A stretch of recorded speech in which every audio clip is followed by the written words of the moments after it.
Hello, little learners. We are happy to have you join us on this exciting journey into the world of computers with binary brains, the language of computers. Grade 6, Lesson 4. We are going to learn about the story of Python, what makes a Python great programming language, concept of IDE, Jupyter Notebook, Google Colab, using comments in Python, the print function, variables in Python, data types in Python, keywords in Python, operators in Python, the input function. Sounds exciting, right? Let's begin with the story of Python. Guido van Rossum created a new programming language called Python. Python was first released in February 1991. His goal was to make coding as enjoyable as playing in a well-designed playground. Why the name Python? Guido named his new programming language Python because he was a huge fan of a comedy show called Monty Python's Flying Circus. He wanted his language to be as entertaining and easy to use as his favorite show. Now, let us look at some important milestones in Python's journey. In 1991, Python 0.9.0 first appeared. It was designed to be user-friendly so it was easy for people to start coding. Then, in 2000, Python 2.0 was released with some upgrades. It came with more powerful features. In 2008, Python 3.0 was launched with major makeover. It fixed older issues and made coding even smoother. On October 7, 2024, the latest version 3.13.0 was released. Always update your software to the latest version for better performance and support.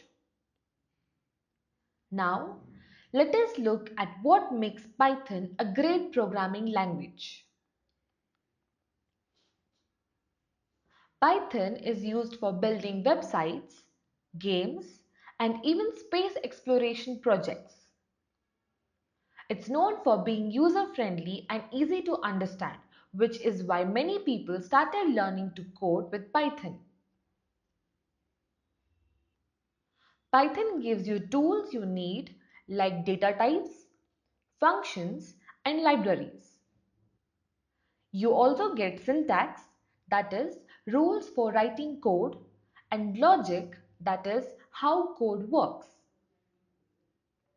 With these, you can build games, websites, AI, and more. Let's break down the top features and make Python stand out. Features of Python. Easy to learn and use. Python reads almost like English. Its clean syntax makes writing code feel simple and clear. Versatile. Whether you are building apps, creating websites, developing games, or analyzing data, Python can be used for many different tasks. It is flexible and supports different programming styles like object-oriented and procedural programming. Rich libraries and frameworks. Python comes with many built-in libraries and tools that makes programming easier. These libraries offer ready-made solutions for common tasks, saving time and effort. Interactive mode. You can test code one line at a time, which is perfect for experimenting and learning. Strong community support. Python is open source and has massive global community. That means tons of tutorials, forums, and help is always available from other programmers. Applications of Python. Creating games. Game developers use Python to make fun, interactive games like puzzles or adventures. Building websites.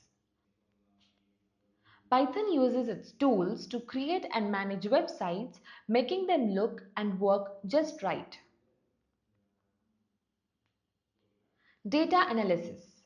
Companies use Python to analyze data. Python helps collect and understand large amount of information, turning into useful insights. Making apps. From chat apps to games on your phone, Python can be used to create various types of mobile applications, making sure they work well and are easy to use. Solving problems. Scientists use Python to solve complex problems, perform experiments, analyze data, stimulate experiments, and discover new things. Teaching computers to think. Python is also used in development of artificial intelligence, which helps computers and devices learn and make decisions on their own, making them smarter and more useful. Automating tasks. Python can do repetitive work like sorting files or sending emails. It's like having a helpful robot assistant. Concept of IDE. Think of an IDE like the different ways to watch the same movie. On your phone on Netflix, at home on TV, or in a theater.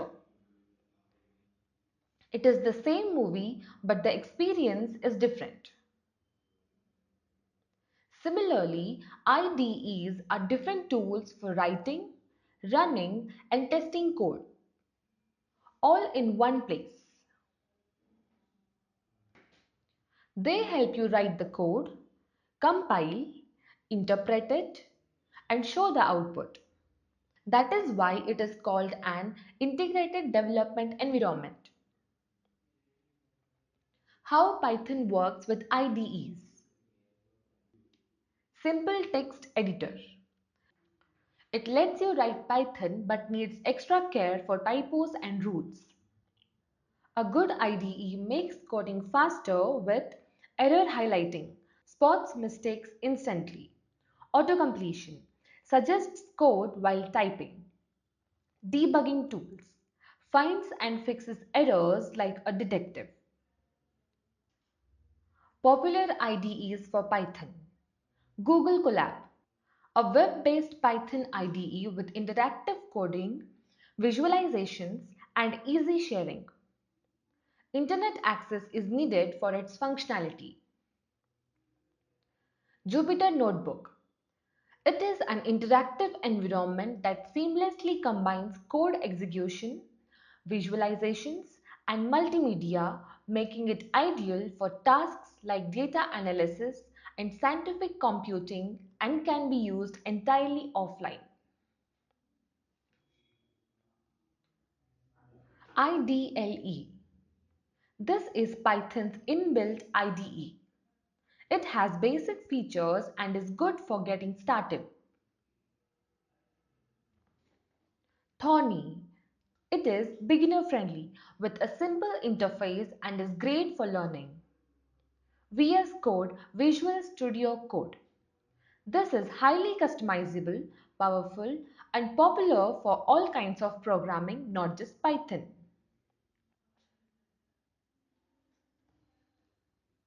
PyCharm. This is made specifically for Python with lots of advanced features, excellent for professional development. Spider. This is geared towards scientific programming often used for data science. Sublime Text.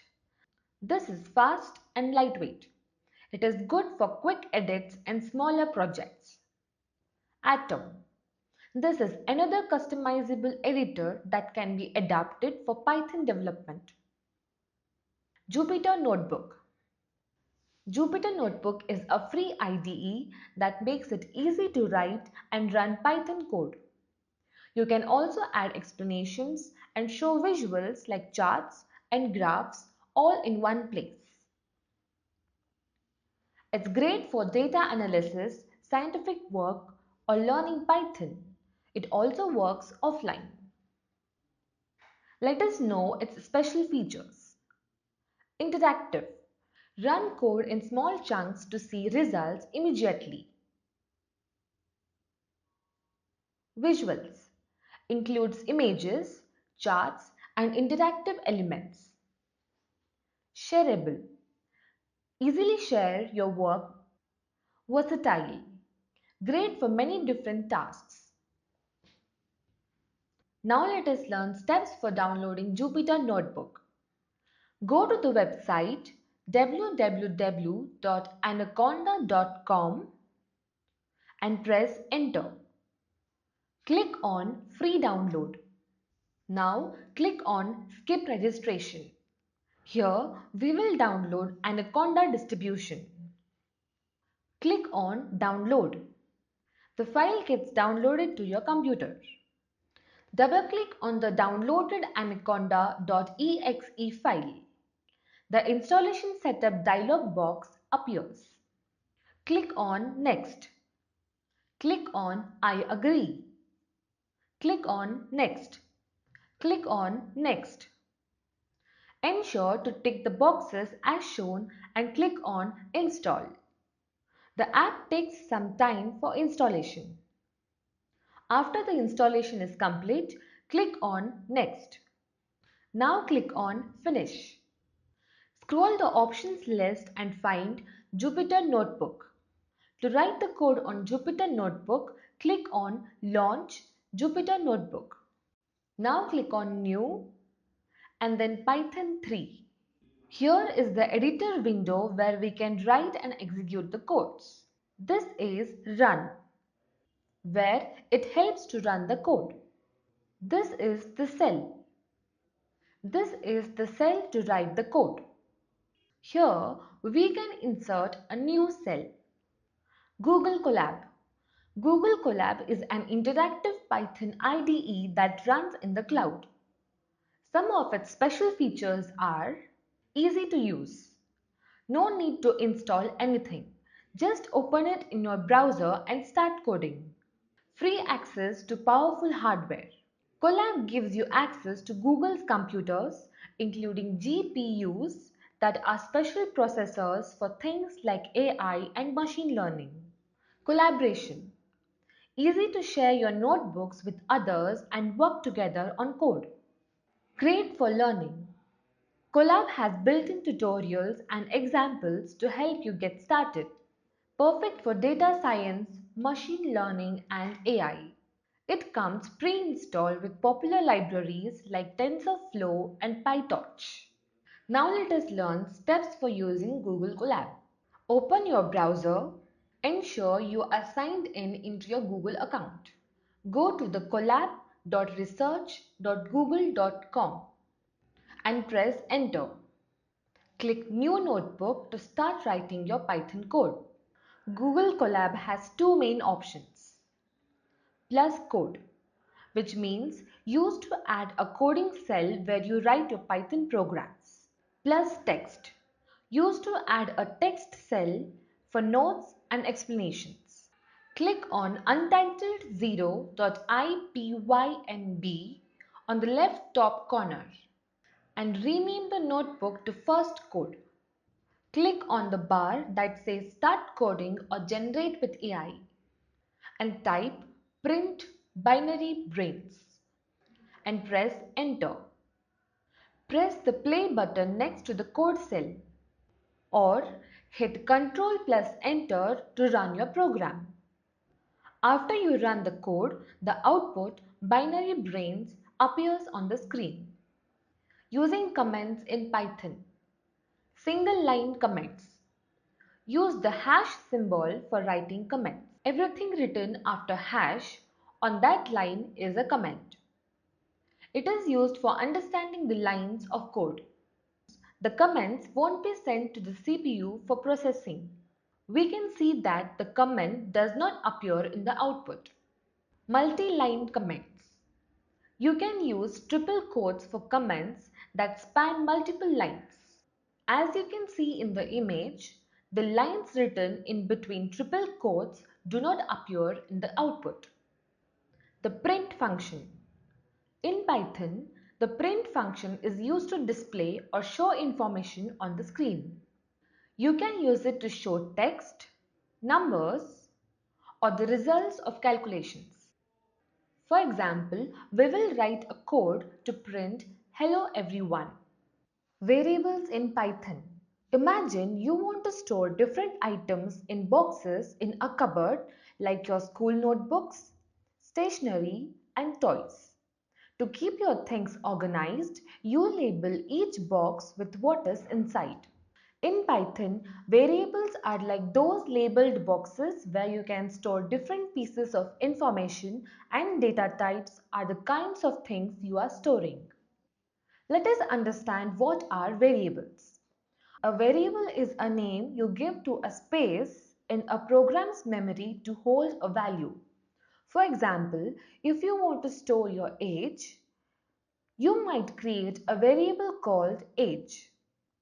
And to put a number inside, age is equal to 12.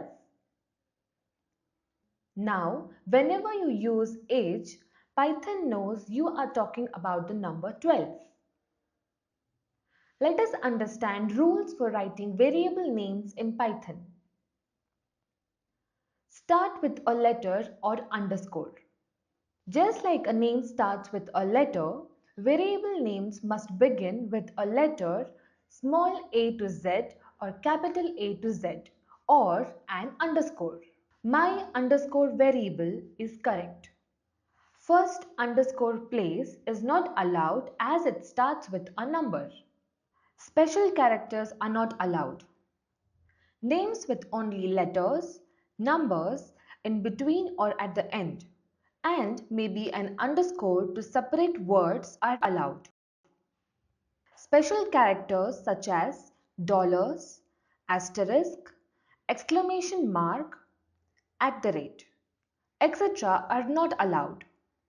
Player underscore score is perfect. High hyphen score is not allowed as we are using hyphens. Case matters. Python treats uppercase and lowercase letters differently. Python is a case-sensitive language.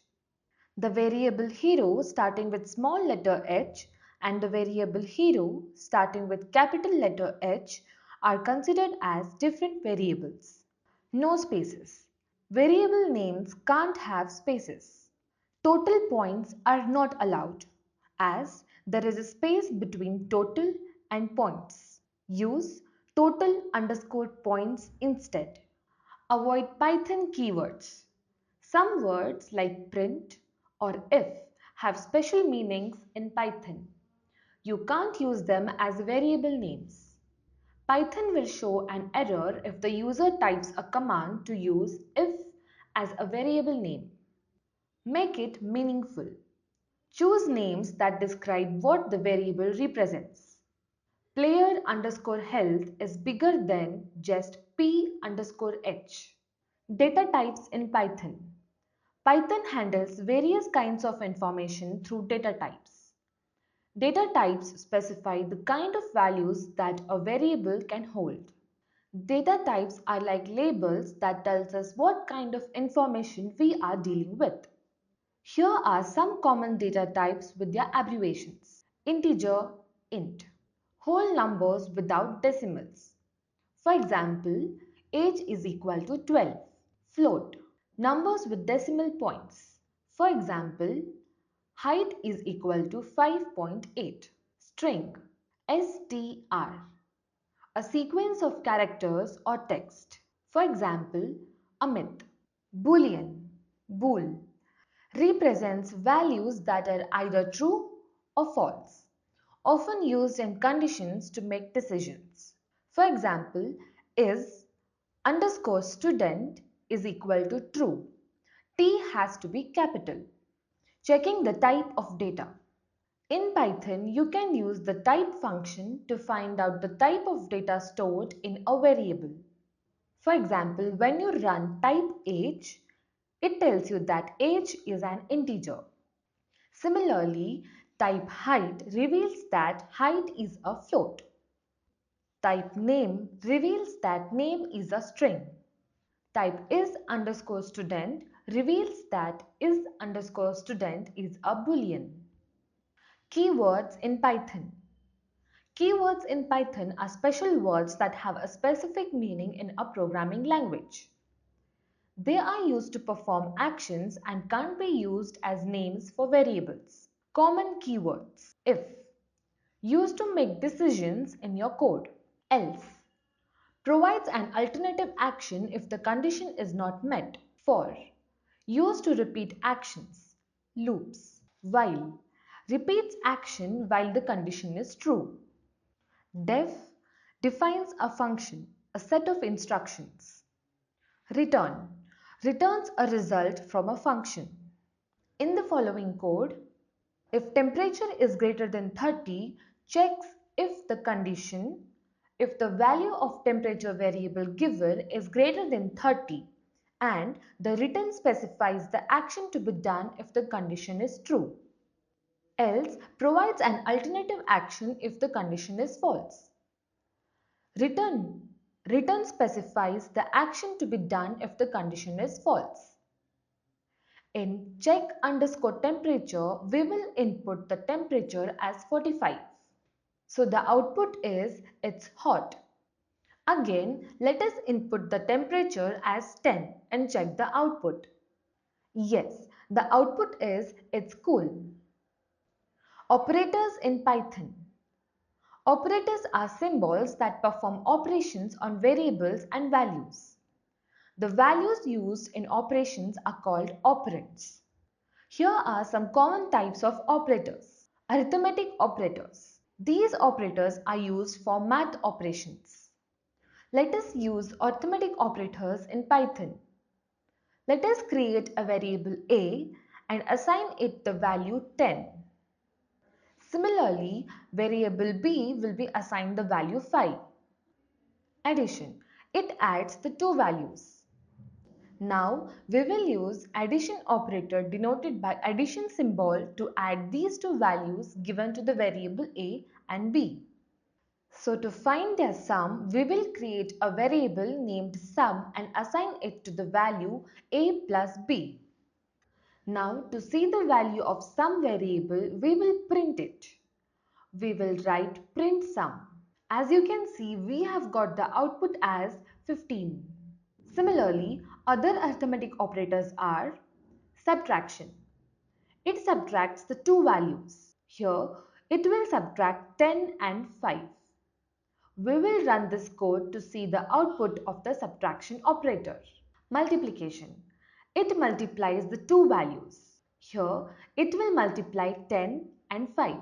We will run this code to see the output of multiplication operator.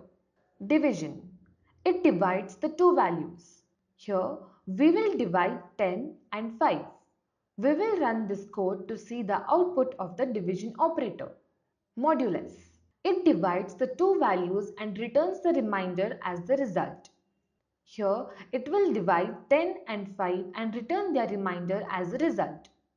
We will run this code to see the output of the modulus operator. Exponential. It raises the left operand to the power of the right operand. We will run this code which will calculate 10 to the power of 5 and give the output of the exponential operator. Integer or floor division. It divides the values and returns the result without decimal. Here we will assign the value 7 to A and 2 to B. If we divide 7 by 2, the answer is 3.5. Here, the integer or floor division operator will give us the answer as 3. You can try running the code for arithmetic operators with different values and see the output. Assignment operators. These operators are used to assign the value right expressions to the left operand. Let us use the assignment operators in Python. Assignment. It assigns the value to the operands. We will use the assignment operators to assign the values 10 to the variable a. Now we shall print a to see its value. We can see the output as 10. Addition assignment.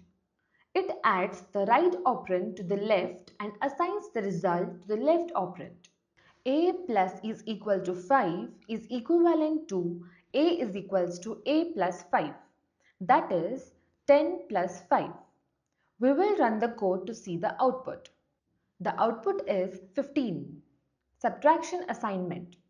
It subtracts the right operand from the left and assigns the result to the left operand. A minus is equal to 15 is equivalent to A is equals to A minus 5. That is 10 minus 5. We will run the code to see the output. The output is 5. Multiplication assignment. It multiplies the right operand with the left and assigns the result to the left operand. A into is equals to 5 is equivalent to A is equals to A into 5. That is 10 into 5. We will run the code to see the output. The output is 50. Division assignment. It divides the right operand with the left and assigns the result to the left operand. A divided by is equals to 5 is equivalent to A is equals to A divided by 5. That is 10 divided by 5. We will run the code to see the output. The output is 2.0. Remainder assignment. It takes modulus of two operands and assigns the result to the left operand. A modulus is equal to 5 is equivalent to A is equal to A modulus 5. That is, remainder of 10 divided by 5 will be 0 and this value will be assigned to A. We will run the code to see the output. The output is 0. Floor division assignment. It performs floor division on operators and assigns the result to the left operand. A floor division is equal to 5 is equivalent to A is equals to A floor division 5. That is 10 divided by 5. We will run the code to see the output. The output is 2. Exponential assignment. It performs exponential calculation on operators and assigns the result to the left operand. A to the power of is equal to 5 is equivalent to A is equals to A to the power of 5. We will run the code to see the output. The output is 10 to the power of 5, that is 1 lakh. You can try running the codes for assignment operators with different values and see the output. Relational operators. These operators are used to compare the values of the two operands and return true or false accordingly. Let us use relational operators in Python. We will create two variables. One variable will be a and we will assign it the value 10. And the other variable will be b and we will assign it the value 5. Equal. It checks the equality of two operands. If equal, then return the result as true. We will run the code to see the output. The output is false since the two operands are not equal. Not equal. It checks the equality of two operands. If not equal, then return the result as true. We will run the code to see the output. The output is true since the two operands are not equal. Greater than. It checks if the value of the left operand is greater than the right operand. If yes, then the result is true. We will run the code to see the output. The output is true since 10 is greater than 5. Lesser than. It checks if the value of the left operand is less than the right operand. If yes, the result is true. We will run the code to see the output. The output is false since 10 is not less than 5. Greater than or equal to. It checks if the value of the left operand is greater than or equal to the right operand. If yes, then the result is true. We will run the code to see the output. The output is true since 10 is greater than 5, lesser than or equal to. It checks if the value of the left operand is less than or equal to the right operand. If yes, the result is true. We will run the code to see the output. The output is false since 10 is not less than or equal to 5. You can try running the codes for regional operators with different values and see the output. Logical operators. These operators help to combine conditions to make more complex decisions. Let us use the logical operators in Python. We will create a variable a and assign it the value 5. And if both operands are true, then it returns the result as true. We will run this code to check the output. The output is false. Since though 5 is lesser than 6, it is not greater than 8. Thus, both operands are not true. Or, if one of the operands is true, then it returns the result as true. We will run this code to check the output. The output is true since 5 is lesser than 6, but is not greater than 8. However, 1 out of 2 operands is true. Not. It inverts the result. It returns true if the result is false and false if the result is true. We will run this code to check the output. The output is true since the inner expression a less than 6 and a greater than 8 evaluate to false because a is 5, which is less than 6 but not greater than 8. Then the not operator inverts this false to true. The input function. When we meet someone new and want to know their name, we ask, "Hey, what is your name?" The person tells their name and we remember it. We say, "Hey Ashwin, welcome to the group." This is exactly what the input function does. It asks the user for information and remembers it to use it in the program. For example, suppose you type this code, then after you type your name. For example, Navya, and press the enter key. It will display the message, "Nice to meet you, Navya." How do print and input functions work together? Suppose you want to ask someone about their favorite food and then display a fun message. What happens here is, input asks the user type their favorite food. For example, the user types pizza as their favorite food. Print then takes the answer and displays it with a message. Wow, I love pizza too. Let's create a mini conversation between the computer and the user. First, we will make the computer ask the user their name by using the input function with a question. What is your name? Whatever the user types will be stored in the variable name. Next, the computer will ask the user their age by using the input function with a question. How old are you? And store the user's response in the variable age. Let us see the print function to print the conversation between the computer and the user based on the input given by the user. Now let us run the code. Enter the name as Rajdeep, age as 12, and here we can see the final printed message. That's all for today, students. Hope you had fun learning about Python fundamentals. Want to test your brain? You can attend a quiz of this chapter on the Tamsh website. Once you finish attending the quiz of all the chapters, you will receive a certificate. Scan the first QR code to visit the Tamsh website or click on the link provided in the description box. Scan the second QR code to learn how to navigate to assessment page and access the quiz section on the website, or click on the link provided in the description box. You can also download this PPT from the Tamsh website. Great job, little genius! You have finished lesson 4. Don't forget to like, share and subscribe. See you in the next lesson. Happy learning!